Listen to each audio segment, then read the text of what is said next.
Hello friends, आज हम class 12 का 5th चैप्टर पढ़ेंगे। यूनिट 3 है, अध्याय है हमारा 5, प्राथमिक क्रियाएं।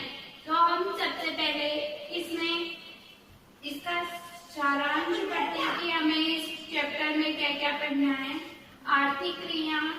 आर्थिक क्रिया पढ़ेंगे सबसे पहले। फिर आर्थिक क्रिया के मुख्यतः 4 प्रकार है। 4 प्रकार में से फर्स्ट प्रकार पढ़ेंगे प्राथमिक क्रिया, जो कि हमारे अध्याय 5 चैप्टर का नाम है। फिर प्राथमिक क्रिया के बाद में हम पशुपालन के बारे में पढ़ेंगे, कृषि के बारे में पढ़ेंगे, कृषि के प्रकार पढ़ेंगे और खनन के बारे में पढ़ेंगे। तो हम स्टार्ट करते हैं आर्थिक क्रिया से कि आर्थिक क्रिया क्या होती है। तो मनुष्य की वह सभी क्रियाएं जिनसे मनुष्य को धन की प्राप्ति होती है, आर्थिक क्रिया कहलाती है।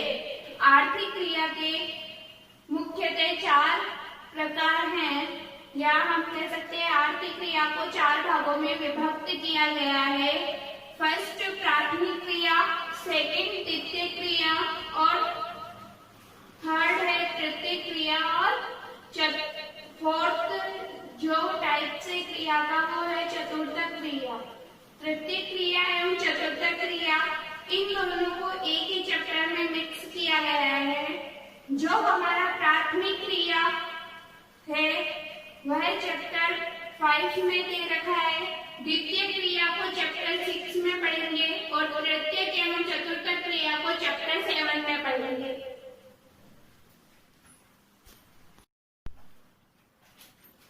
अब हम सबसे पहले पढ़ते हैं प्राथमिक क्रिया के बारे में कि प्राथमिक क्रियाएं क्या होती है। तो प्रत्यक्ष रूप से ये पर्यावरण पर निर्भर होती है, हमारे वातावरण से निर्भर होती है, या हम कह सकते हैं उससे संबंधित होती है। जैसे भूमि, जल, वनस्पति, भवन निर्माण, सामग्री जो भी होती है एवं खनिज, इन सब के बारे में बतलाती है, इन सब से ये संबंध रखती है। और इसमें भोजन संग्रहण, पशुचारण, मछली पकड़ना, वनों से लकड़ी काटना, कृषि एवं खनन कार्य आदि संबंधित भी होते हैं। तो इसके बाद हम सबसे पहले भोजन संग्रहण के बारे में पढ़ते हैं कि भोजन संग्रहण क्या होता है। भोजन संग्रहण मुख्यतः 2 क्षेत्रों में विभक्त है। भोजन संग्रहण विश्व के 2 भागों में विभक्त है, या हम कह सकते हैं विश्व के 2 क्षेत्रों में विभक्त है। फर्स्ट है उच्च अक्षांश क्षेत्र और सेकंड है निम्न अक्षांश क्षेत्र। उच्च अक्षांश क्षेत्र में उत्तरी कनाडा और उत्तरी यूरेशिया ये क्षेत्र आते हैं, और निम्न अक्षांश के जो क्षेत्र है उसमें अमेज़न बेसिन, ऑस्ट्रेलिया, उष्णकटिबंधीय अफ्रीका, दक्षिण पूर्वी एशिया आदि सम्मिलित हैं। अब बात आती है कि आधुनिक समय में भोजन संग्रहण के कार्य का व्यापारीकरण हो गया है।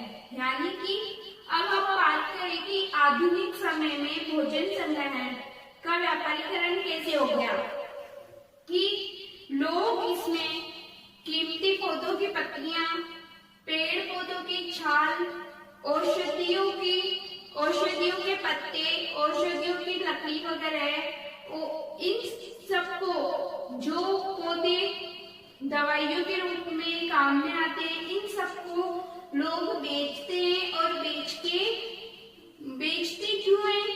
अपने व्यापार के लिए। तो आधुनिकीकरण में इस समय भोजन संग्रहण के कार्य का व्यापारीकरण लगातार बढ़ रहा है। अब हम हमारा सेकंड टॉपिक स्टार्ट करते हैं, पशुचारण। पशुचारण मुख्यतः 2 प्रकार के होते हैं, चरवासी पशुचारण और वाणिज्यिक पशुचारण। तो चरवासी की हम सबसे पहले पढ़ेंगे कि चरवासी पशुचारण क्या होते हैं, और उसके बाद में हम पढ़ेंगे कि वाणिज्य पशुपालन क्या होता है। तो हम पहले पढ़ते हैं चरवासी पशुचारण कि ये क्या होता है। तो ये सबसे पहले आता है पशुचारण में, यानी पशुचारण यानी कि पशुओं को एक स्थान से दूसरे स्थान पर चराने के लिए लेके जाना। चरवासी यानी चलते रहना। और क्वेश्चन ये भी आ जाता है कि चरवासी पशुचारण और वाणिज्य पशुधन पालन जो है, इन दोनों की विशेषताएं बताइए या अंतर बताइए। दोनों एक ही बात है, या तो अंतर बताओ या विशेषता बताओ। जो इसकी थ्योरी है वो एक ही दिखनी आती है। तो हम पढ़ते हैं चरवासी पशुचारण। ये एक प्राचीन जीवन निर्वाह कृषि है। ये एक प्राचीन जीवन निर्वाह है, पशुचारण है। निर्वाह यानी जीवन निर्वाह यानी गुजारने के लिए। इसमें पशुचारक पशुओं को लेकर एक स्थान से दूसरे स्थान पर घूमते हैं एवं पशुओं की इसमें विशेष देखभाल नहीं की जाती। इसमें पशुओं का विशेष ध्यान नहीं रखना होता है हमें।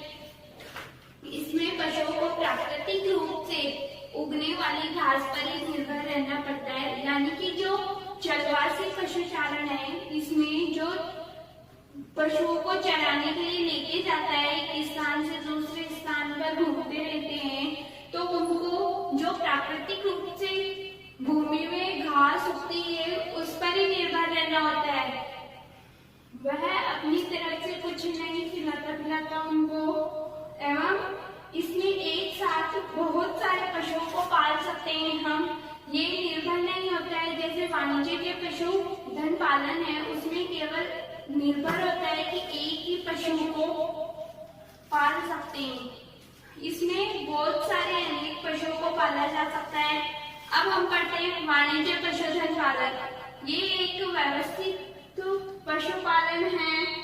इसमें पैसों की प्राप्ति हेतु, यानी कि ये क्यों किया जाता है, जिसमें हमको पैसों की प्राप्ति हो, धन प्राप्ति हो, इसलिए वाणिज्य के पशुधन पालन किया जाता है। ये एक व्यवस्थित पशुपालन है। ये एक पूंजी प्रधान पशुपालन है। पूंजी प्रधान यानी पैसे धन से संबंधित। इसमें केवल किसी एक विशेष प्रकार के पशु को पाला जाता है।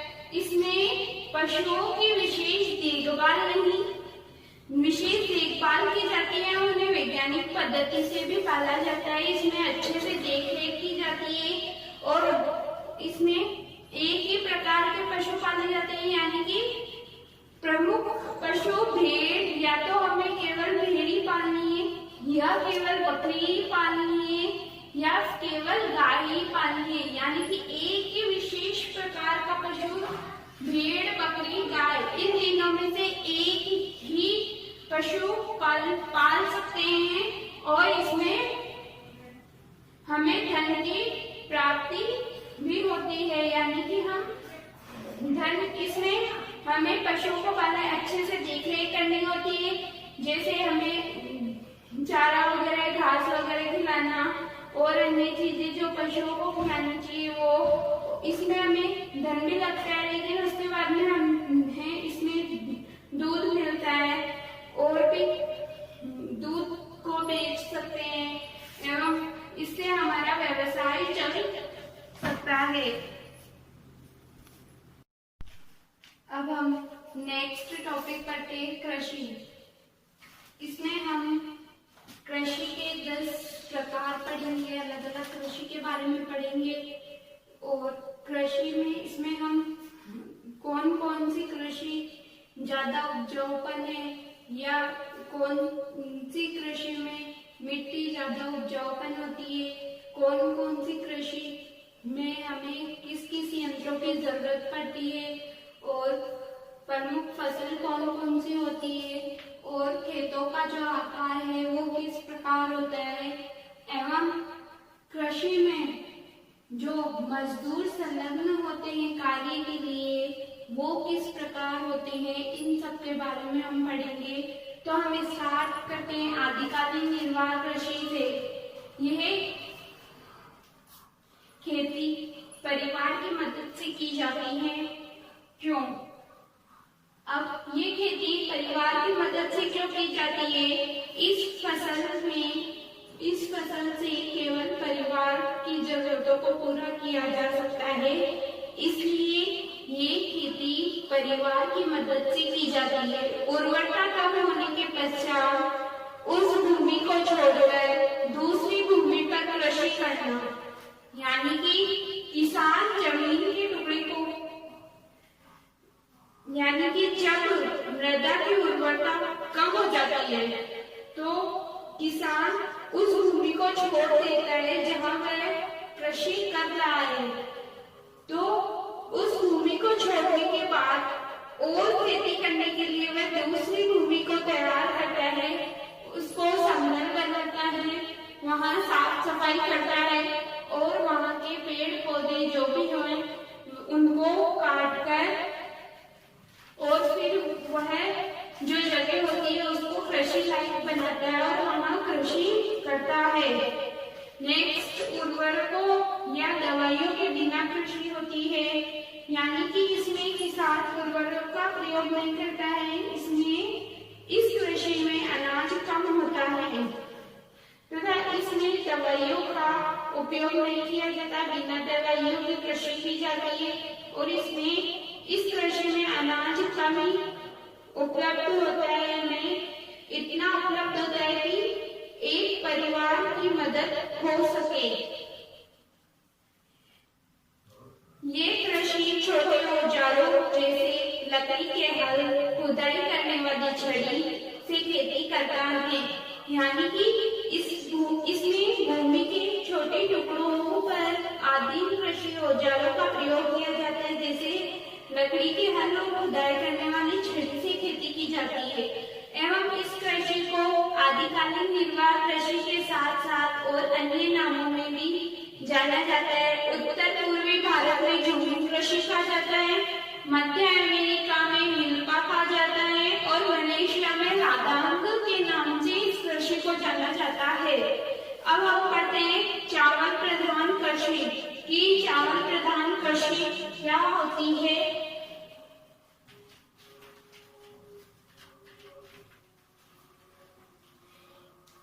प्रमुख फसल होती है, ये चावल की प्रमुख फसल होती है। इसमें खेती का आकार छोटा होता है, यानी कि छोटे जगह पर चावल प्रधान कृषि की जाती है, ज्यादा बड़ा नहीं होता। इस प्रकार की कृषि में खेती का कार्य किसान और उसका परिवार कार्य करता है, यानी कि इसमें किसी दूसरे मजदूर की या किसी और की जरूरत नहीं होती। जो किसान होता है कार्य करने के लिए, वह और उसका परिवार ये दोनों मिलकर ही कार्य करते हैं। इसमें यंत्रों की आवश्यकता कम और मानव श्रम की आवश्यकता अधिक होती है, यानी कि जो कृषि चावल प्रधान कृषि है इसमें यंत्रों का उपयोग नहीं किया जाता, मानव श्रम यानी कि मानव की मेहनत, मनुष्य की मेहनत की ज्यादा आवश्यकता होती है। कृषि में उर्वरता के लिए पशुओं के गोबर की खाद और हरी खाद का उपयोग करते हैं। प्रति इकाई उत्पादन ज्यादा और प्रति मजदूर उत्पादन कम होता है, यानी कि कृषि में प्रति इकाई उत्पादन तो ज्यादा होगा और प्रति मजदूर उत्पादन कम होता है।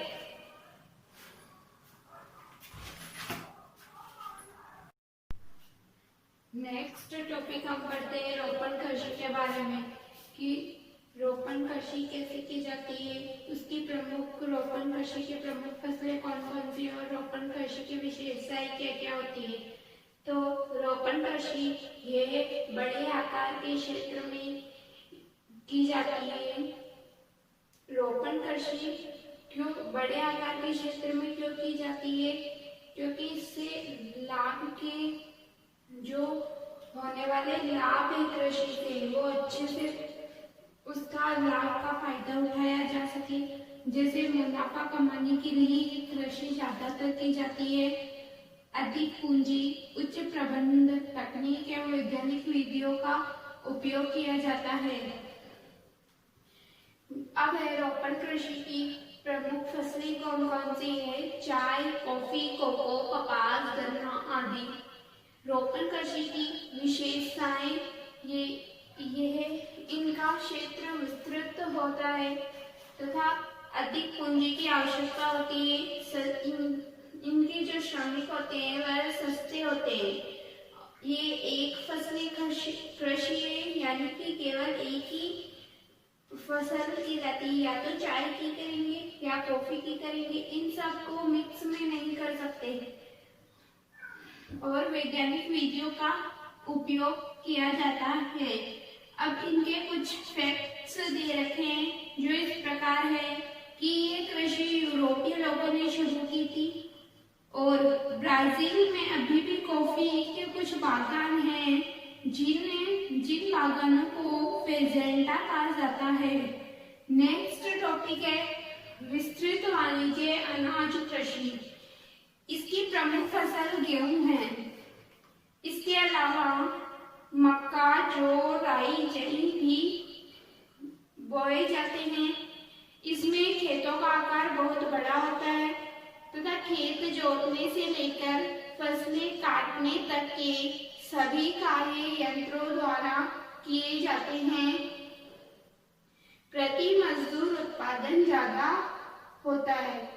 इसके भी कुछ फैक्ट्स है कि कौन से जगह पे इस कृषि को और क्या क्या बोला जाता है। इस प्रकार की कृषि यूरेशिया के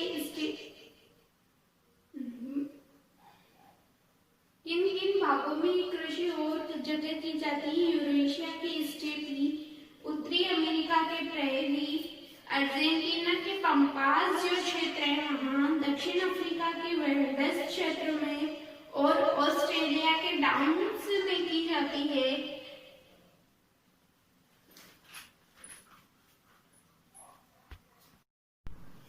नेक्स्ट टॉपिक है मिश्रित कृषि। कि मिश्रित कृषि क्या होता है? इसमें फसल उत्पादन और पशुपालन दोनों किया जाता है। खेतों का आकार मध्यम साइज का होता है। इसमें प्रमुख फसलें गेहूं, जौ, राई, जई, मक्का और चारा भी किया जाता है। फसल के साथ साथ पशुपालन किया जाता है और फसल उगाने के साथ साथ पशुओं के लिए चारा भी उगाया जाता है। इसमें मुख्यतः प्रमुख पशु जो पाले जाते हैं वह पशु, मवेशी, भेड़, सूअर तथा इस कृषि में पूंजी अधिक लगती है और रासायनिक खाद का उपयोग किया जाता है। नेक्स्ट है उद्यान कृषि। इस प्रकार की कृषि में सबसे अधिक मुद्रा मिलने वाली फसलें जैसे सब्जी, फल, फूल, ये यानी कि इस उद्यान कृषि में सब्जी, फल, फूल ये तीन ही प्रकार की खेती की जाती है जिससे अधिक मुद्रा प्राप्त होती है तथा इसकी मांग अधिकतर नगरीय क्षेत्रों में ज्यादा होती है। इनकी प्रमुख विशेषता है कि इस कृषि का आकार छोटा होता है, अच्छे यातायात के साधनों द्वारा नगरीय क्षेत्रों से जुड़े होते हैं एवं गहन श्रम और अधिक पूंजी की आवश्यकता होती है तथा अच्छे बीज, सिंचाई, उर्वरक, कीटनाशक का उपयोग किया जाता है। और प्रमुख प्रदेश है जहाँ ये कृषि ज्यादातर की जाती है यूरोप, यूएसए, भूमध्य सागरीय जो प्रदेश है वहाँ। नेक्स्ट, इसे उद्यान कृषि को ट्रक कृषि के नाम से भी जाना जाता है क्योंकि बड़े बड़े ट्रकों में फल, फूल, सब्जियां ये सब पहुंचाने के लिए, मंडी तक पहुंचाने के लिए ट्रकों का उपयोग होता है, इसलिए इसको ट्रक कृषि के नाम से भी जाना जाता है।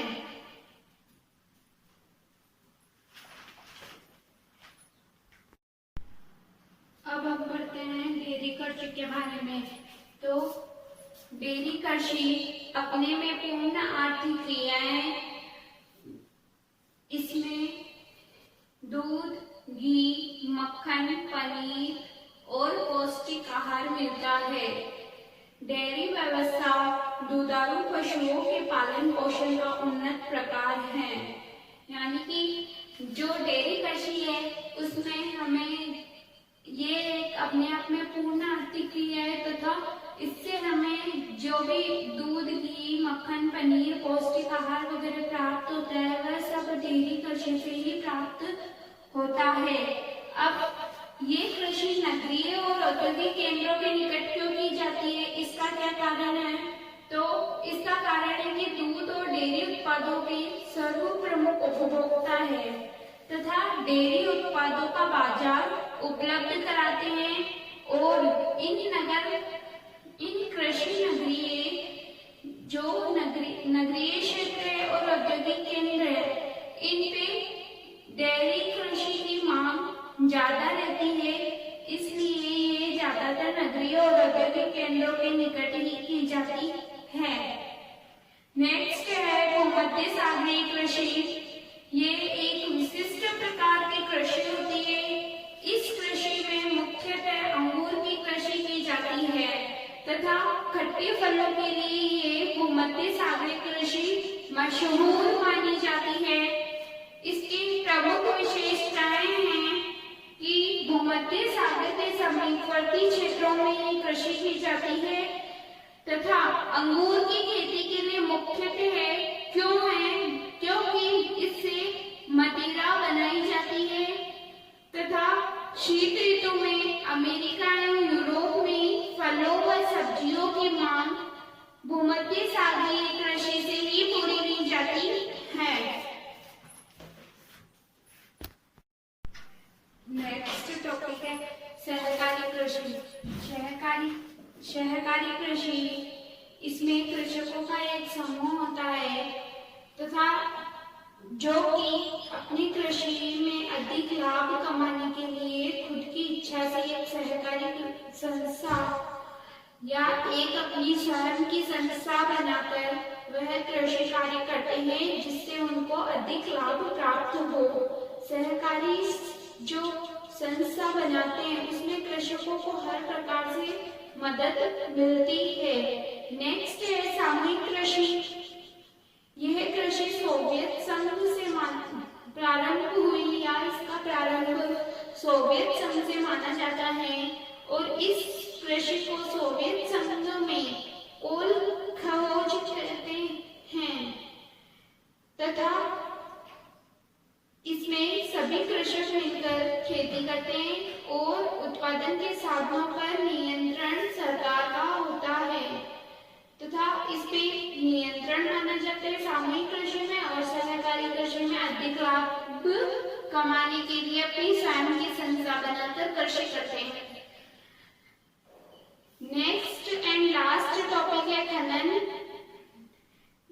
खनन का अर्थ होता है खुदाई कार्य और जमीन के महत्वपूर्ण खनिज संसाधनों को निकालने की जो क्रिया होती है उसे खनिज कहते हैं। खनिज को मुख्यतः दो प्रकार में बांटा गया है, धरातलीय खनिज और भूमिगत खनिज। या हम ये भी कह सकते हैं कि खनन की दो विधियां हैं, धरातलीय और भूमिगत। धरातलीय जो है इसमें विवृत खनन भी कहते हैं इसे तथा यह खनन सबसे सस्ता तरीका है और सुरक्षात्मक उपकरण में कम खर्च करता है। और जो भूमिगत खनन होते हैं वह कूपी खनन कहते हैं और गहराई में स्थित जो खनिजों को निकालने में उपयोग होता है उसे भूमिगत खनन के अंतर्गत आते हैं तथा इनको प्रभावित करने वाले कारक दो प्रकार से भौतिक और आर्थिक। भौतिक यानी कि खनिज के जो निक्षेप वगैरह वैसे वह सब भौतिक में आते हैं और तकनीकी कार्य, श्रमिक यातायात ये सब आर्थिक में आते हैं। तो हमारा अध्याय 5 प्राथमिक क्रियाएं यहाँ खत्म होता है। खनन कार्य हमारा लास्ट टॉपिक था। इसमें कुछ समझाने की कोई भी नहीं है, केवल एक बार रीडिंग करने की है और स्वयं को थोड़ा बहुत समझने का है। Thank you so much. Please like, share and